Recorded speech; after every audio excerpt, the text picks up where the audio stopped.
आज का जो आधुनिक युग है वो पूरी तरह से बदल चुका है। पहले भी एक समय हुआ करता था जब लोग वाग एक संयुक्त परिवार में रहा करते थे, गाँव में लोग रहते थे, एक दूसरे की मदद किया करते थे, एक दूसरे के पास बैठकर अपने दुख सुख को बताया करते थे। लेकिन आज का समय ऐसा आ चुका है, आज इंसान अगर चार आदमियों के बीच में भी बैठता है तो वहाँ पर भी अपने मोबाइल का इस्तेमाल करता है और मोबाइल के साथ ही वो अपने जीवन को बेहतर समझता है। दोस्तों, इसी तरह से एक 63 साल की बुजुर्ग महिला जिसके पति की कुछ दिन पहले ही मौत हो जाती है, उसके बाद वो अकेली घर पर रहने लगती है और अपने इंस्टाग्राम, फेसबुक ऐसे ही सोशल साइटों के पन्ने बदलती रहती है। पन्ने बदलते बदलते उसकी मुलाकात एक पायलट से हो जाती है और पायलट से मुलाकात इस कदर बढ़ जाती है, एक दूसरे के वो इस कदर नज़दीक आ जाते हैं, एक दूसरे पर इस तरह से विश्वास करने लगते हैं और फिर होता है उस औरत के साथ इतना बड़ा विश्वासघात।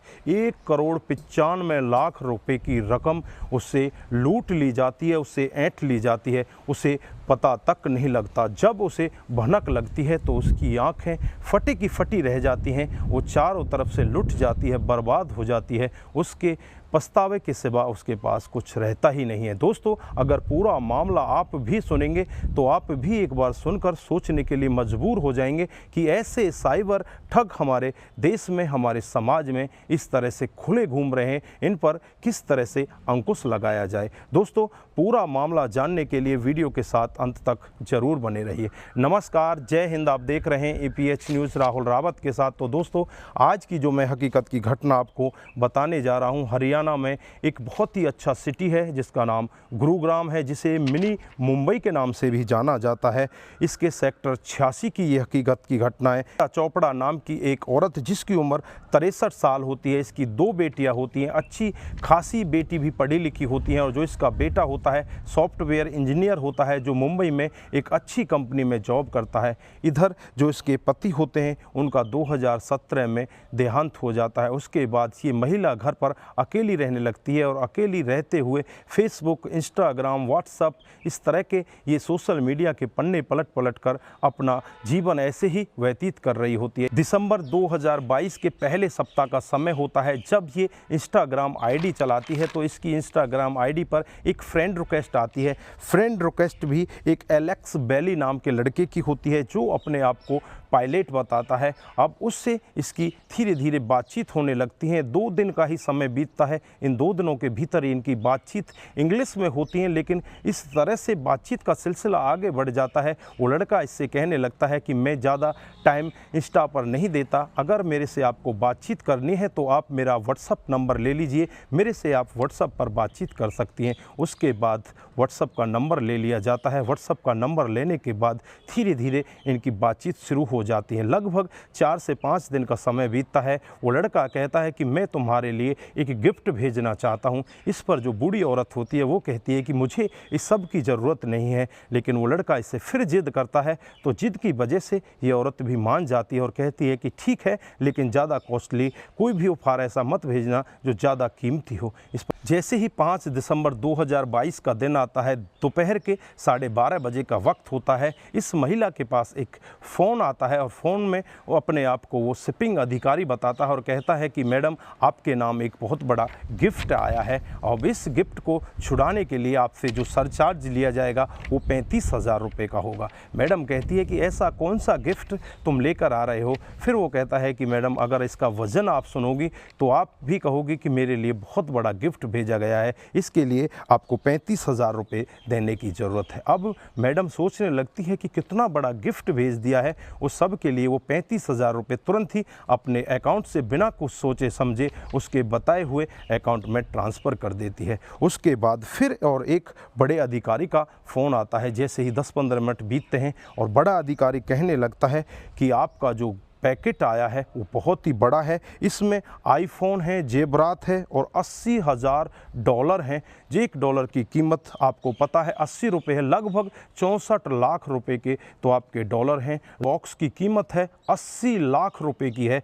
अब इतने बड़े बॉक्स को हम इस तरह से आपको नहीं दे सकते। इस सब के लिए आपको कुछ पैसे ट्रांसफ़र करने पड़ेंगे। इसके लिए वो औरत भी तैयार हो जाती है और कहने लगती है कि इसके लिए मुझे करना क्या पड़ेगा। उसके लिए वो कहते हैं कि तुम्हें 1 लाख रुपए की रकम हमारे अकाउंट्स में भेजनी पड़ेगी।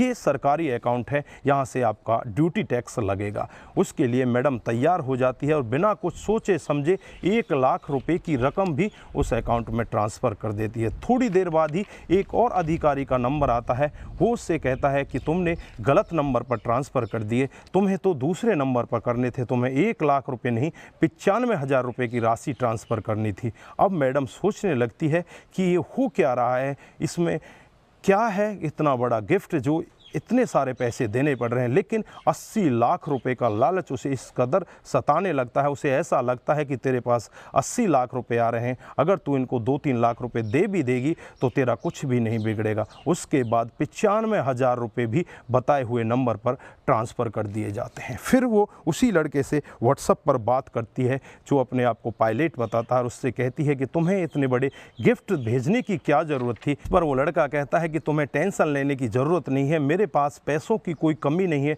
बहुत बड़ा खजाना है, अगर उस खजाने में से थोड़ा सा पैसा मैं तुम्हें दे दूंगा तो इसमें मेरा कुछ भी नहीं बिगड़ेगा। अब वो बूढ़ी औरत बहुत ही ज़्यादा खुश होने लगती है। उसे इंतज़ार होता है कि ये बॉक्स उसके पास कब आए, कब अपनी दोनों बेटियों को, अपने बेटे को सरप्राइज़ दे कि मेरे दोस्त ने मुझे कितना बड़ा गिफ्ट दिया है। लेकिन उसे पता नहीं होता कि उसके पीछे चल क्या रहा होता है। उसके बाद फिर उसके पास एक और बड़े अधिकारी का फ़ोन आता है जो अपने आप को हवाई अड्डे का बहुत बड़ा अधिकारी बताता है। वो कहता है कि इतनी बड़ी जो रकम है आप इसे डॉलर में नहीं ले जा सकते, इसके लिए आपको इसे चेंज करवाना पड़ेगा। इंडियन रुपीज़ में चेंज कराने के लिए लगभग 2 लाख रुपए की रकम आपको जमा करानी पड़ेगी।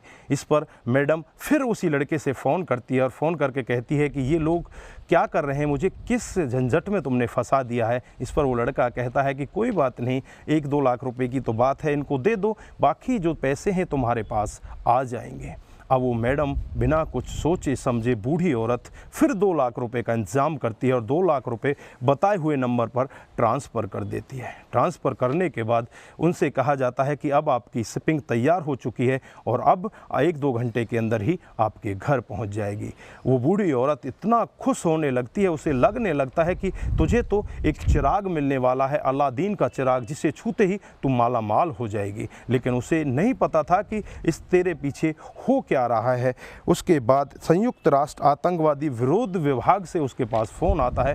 उससे कहा जाता है कि जो पैकेट है वो आतंकवादियों ने भेजा हुआ है, इसकी हम काफ़ी दिन से जांच कर रहे हैं और इस सब के चंगुल में आप फंस चुकी हो, क्योंकि आप इतने बड़े सौदा को अपने देश में कैसे मंगवा सकती हो। अब आपको नहीं छोड़ा जाएगा, आपके बच्चों को पकड़ लिया जाएगा, आपके परिवार को जेल के अंदर बंद कर दिया जाएगा। इस पर वो बूढ़ी औरत थर-थर कांपने लगती है और कांपते हुए कहने लगती है कि मुझे माफ़ कर दो, मुझे कोई पैकेट नहीं चाहिए, इस पैकेट को अपने पास ही रखो, लेकिन मुझे छोड़ दो। फिर उससे बहुत बड़ी रकम मांगी जाती है, उससे 35 लाख रुपए की डिमांड की जाती है। उसके अकाउंट में जो पैसे होते हैं उन्हें भी ले लिया जाता है। कभी CBI वाले का फ़ोन आता है तो कभी बड़े अधिकारी का होता है, कभी किसी देश से फ़ोन आता है। ऐसे ही लगभग 5 से 6 दिन के अंदर उसके पास 100 से ज़्यादा फ़ोन आ जाते हैं और इन 5-4 दिनों के अंदर में उससे पैसे ऐसे ही ऐंठे जाते हैं। लगभग उससे 2.25 करोड़ रुपए की रकम लूट ली जाती है, जिसमें 24.50 यानी कि 24.5 लाख वो रिश्तेदारों से लेती है। 50 लाख का उसका एक प्लॉट होता है, उस प्लॉट को भी बेच देती है। उसके बाद कुछ ज्वेलरी होती है जो मुथूट फाइनेंस होता है, उसे देकर उससे भी काफ़ी सारे पैसे ले लिए जाते हैं। उसके बाद इनका एक जॉइंट अकाउंट होता है जो इसके बेटे के नाम और इसके नाम होता है। पहले ही इनके चेक पर साइन हुए होते हैं, उस चेक से कुछ पैसे उन लोगों के खाते में ट्रांसफ़र कर देती है। जब बेटे के पास मैसेज जाता है, बेटा मैसेज देखकर एकदम से चौंक जाता है और अपनी माँ के पास फ़ोन करता है और उससे कहता है कि माँ, इतनी बड़ी रकम तुम कहाँ ट्रांसफ़र कर रही हो, किसको तुमने इतना पैसा दिया है।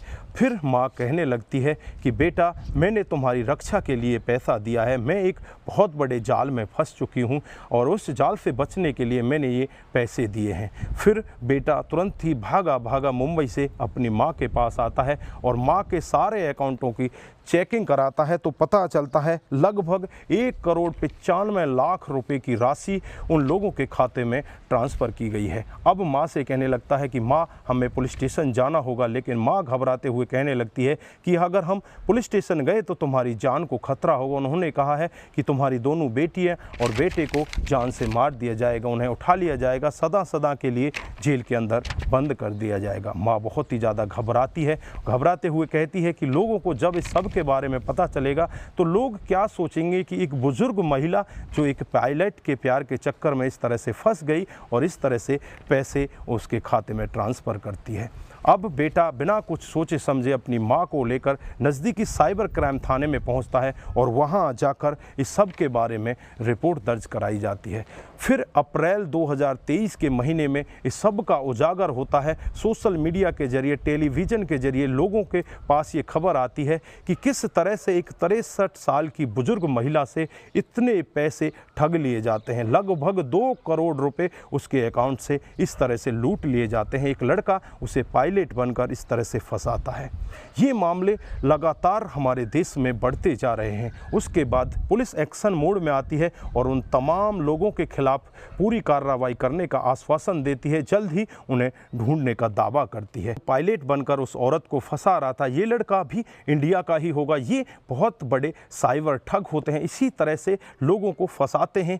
इन सब के पास आपके नंबर किस तरह से पहुंचते हैं? जब भी कोई व्यक्ति किसी पॉर्न वीडियो को देखता है, किसी पॉर्न साइट पर टच करता है, तो वहां टच करने के बाद जो आपका पूरा डाटा है उनके पास चला जाता है। उस डाटा से उठाकर वे आपके पास फ़ोन करते हैं। आप लोगों को इसी तरह से फंसाकर, ऐसे भोले भाले लोगों से फंसाकर उनसे इसी तरह से पैसे ऐंठ लिए जाते हैं। जैसे यहाँ पर इस 63 साल की बुढ़िया की पूरे जीवन भर की कमाई को ऐंठ लिया जाता है। पूरे जीवन भर जो इसने कमाया उस सब को इससे लूट लिया जाता है। तो दोस्तों, यहाँ पर आप क्या कहना चाहते हैं? दोस्तों, हमारा इस वीडियो के जरिए आप लोगों को यही बताना है कि इस तरह का अगर कोई भी किसी के साथ में साइबर ठगी हो रही हो, साइबर क्राइम किसी के साथ में हो रहा हो, तो इस तरह के क्राइम को चुपचाप सहन करने की ज़रूरत नहीं है।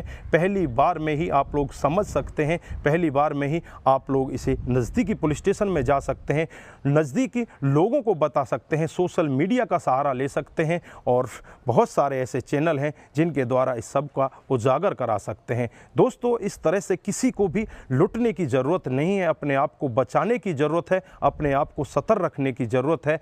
इस तरह से अगर आप लोग ऐसे ही पैसे को गंवाते रहे तो एक दिन हमारे देश में ऐसा हो जाएगा कि कोई भी किसी पर विश्वास नहीं कर पाएगा, क्योंकि ये लोग विश्वास की कड़ी को ही ख़त्म कर देते हैं। अगर किसी के साथ में इस तरह से प्यार प्रसंग में आते हैं और उसको इस तरह से फंसा कर उसके साथ में इतने बड़े क्राइम को अंजाम दे डालते हैं, उसको सदा सदा के लिए कंगाल बना देते हैं। तो दोस्तों, आपकी जो भी राय है आप एक बार कमेंट बॉक्स में ज़रूर दीजिए।